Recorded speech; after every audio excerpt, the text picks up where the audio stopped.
پنځمه برخه دا ده چې د ټولنې مسؤلیت دا هم دی چې ملي وحدت، اتحاد، اتفاق دا وساتي. کرښې بیلې نسي، پولې بیلې نسي، تعصبات رامنځته نسي، تقسیمات ونسي. ملي وحدت، پر ملي مسایلو یو ځای کېدل، دو ته غاړه پرېښول، دا خپله دا د ملت مسؤلیت دی د نظام په وړاندې، چې په دې مسایلو کې نظام یا دولت مصروفه ونسي. اوس راځو دې ته چې د دولت مسؤلیت بیا څه شی دی د خپل ټولنې، خپل د ملت په وړاندې، چې دا هم هغه څه دی چې که چیرې دا مراعات نسي نو تر ډیره بریده بیا دلته بې باوري رامنځته کېږي، نقد رامنځته کېږي، اعتراضات رامنځته کېږي، بیا دا هغه دی چې نظام ضعیفه کېږي. دا کوم موضوعات چې مې دلته رانغړولي، 5 د ټولنې مسؤلیت او 5 د یو دولت. کېدای سي دا ډېر زیات وي، خو هغه څه چې په اکثره جوړښتونو کې دا لیدل کېږي، په اکثره نظامونو کې دا لیدل، دا هغه شیان دي چې په ټولو کې دا تقریبا لیدل کېږي. اول مسؤلیت د نظام دا دی چې د خدماتو ارایه ده، اسانه لاسرسی دی، که هغه روغتیایي چارې، که هغه ښوونیزه برخه یي، که هغه هره برخه یې، که هغه په نظام کې یو شمېر د خلکو ستونزې، د ښه خدماتو وړاندې کول، د ښه سیستم وړاندې کول، دا د نظام بنیادي ستونزه ده. اوس نو راځو دې ته چې په اوسني حالت کې څومره زموږ خدماتو ته لاسرسی شته، څومره هغه اولیه لومړني اړتیاوې د ټولنې مهیا دي. دلته ډېره مهمه برخه، یو برخه دا د مثال ښوونځي دي، پوهنتونونه دي، روغتیایي مرکزونه دي، ټول هغه څه چې د خلکو د ملي هویت مسله ده، د پاسپورت مسله ده، ډېر هغه څه دي، اقتصادي برخه ده، د تجارت برخه ده، دا ټول هغه څه چې ټولنه ورته اړتیا لري په هغه ساختار د نظام کې. دلته دا د نظام مسؤلیت چې څومره دوی دلته اسانتیا رامنځته کړې په خپل خدماتو کې چې د دولت اړتیا ده. بله برخه حفظ حقوق او د حقوقو حفظ مسله ده، چې څومره زما حقوق حفظ دي، څومره ستا حقوق حفظ دي، څومره لیږکۍ په پام کې نیول کېږي، چیرې اکثریت په پام کې نیول کېږي، هیا د پوست،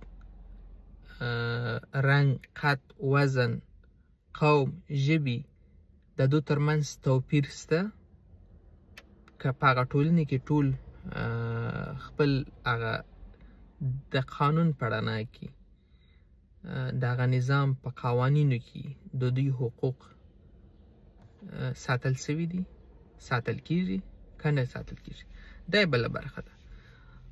بله مسله د نظام دا ده، لکه څنګه چې په هغه بل موضوع کې ما یادونه وکړه چې د ټولنې مسؤلیت دا هم دی چې د نظام پر کړه وړو باندې نظارت ولري، د اړتیا او ضرورت په وخت کې د هغو څخه جواب وغواړي.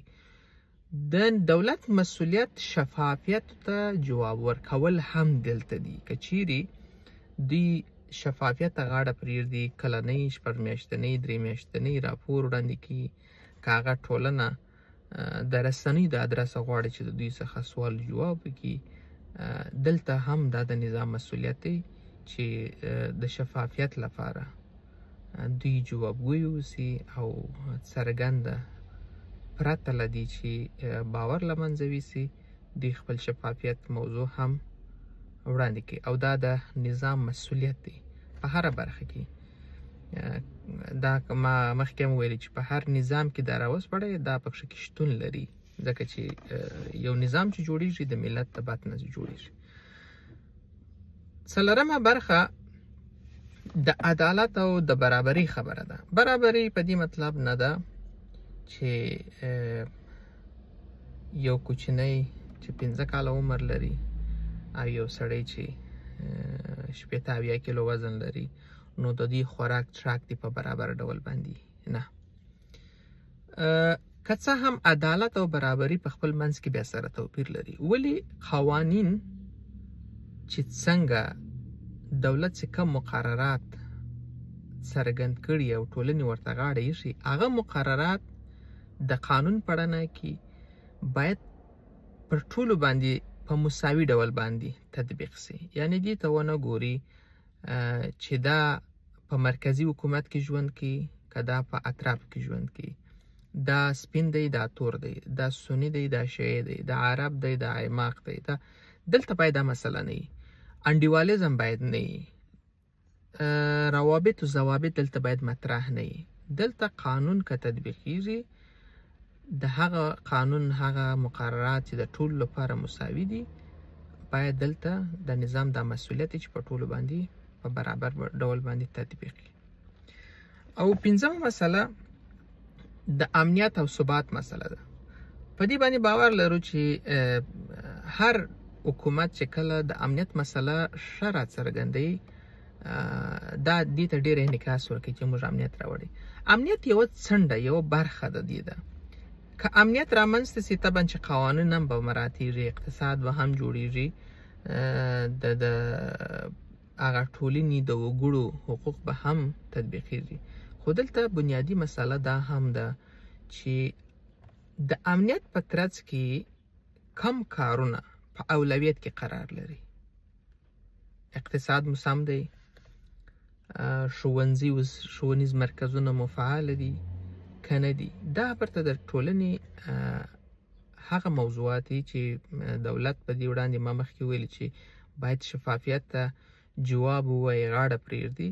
که چیرې د امنیت په ترڅ کې شفافیت ته غاړه پرېږدي، بیا د ملت د نظام یا حکومت ترمنځ واټن کم او دلته د باور فضا رامنځته کېږي. نو دا هغه 5 عمومي ټکي دي چې اکثره نظامو کې دغه لیدل کېږي. نو کېدای سي ډېر زیات دي، په دې باندې حقوقدانان ډېر پوهېږي، په دې باندې ډېر خلک کولی سي چې ښه وضاحت نور هم ورکړي. خو دغه 5 موضوعات چې څه د ټولنې د اړخه څخه او څه د نظام د اړخه څخه دي، دغه څه دي چې ډېر ارزښت لري. مننه.